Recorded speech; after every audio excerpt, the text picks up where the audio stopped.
Vinicius হয়ে পাচ্ছেন Ballon-D-or, দাবি মার্কার। ব্যালন-ডি-অর একজন ফুটবলারকে এনে দিয়ে বর্ষসেরার মর্যাদা।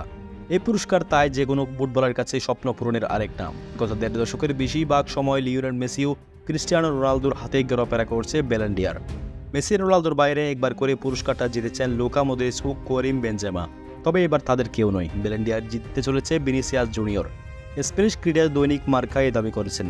প্যারিসের থিয়েটার দু সাতেলের আগামী 28 অক্টোবর ব্যালন-ডি-অর পুরস্কার দেওয়া হবে। সে রাতে ভিনিসিয়াসের হাতে সোনার বলটা উঠলে ব্রাজিলের 17 বছরের অপেক্ষা ঘুচবে।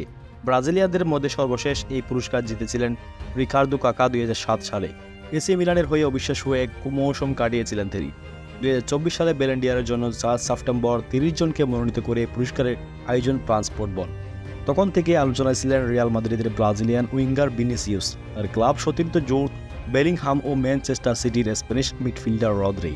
তবে মার্কার তাদের প্রতিবেদনে জানিয়েছেন ভিনিসিয়াস এর মধ্যে জেনে গেছেন পুরস্কারটা তিনি জিততে চলেছেন।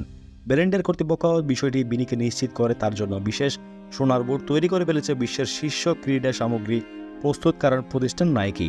ব্যালন-ডি-অর অনুষ্ঠানের 2 দিন পর মাদ্রিদ শহরে গ্র্যান্ড ভাইয়া স্ট্রিটে নাইকি তাদের সুপারস্টারও খোলার প্রস্তুতি নিচ্ছেন। সেদিন বিনিকে ক্রিস্টিয়ানো রোনালদো ও কিলিয়ান এমবাপ্পে তাদের সঙ্গে একটি বিশেষ প্রদর্শনীতে দেখা যাবে। রোনালদো তার 5টি ব্যালন-ডি-অরের 4টি জিতেছিলেন রিয়াল মাদ্রিদে থাকতে। প্রিয় দর্শক, ফুটবলকে ভালোবাসলে অবশ্যই চ্যানেলটি সাবস্ক্রাইব করবেন।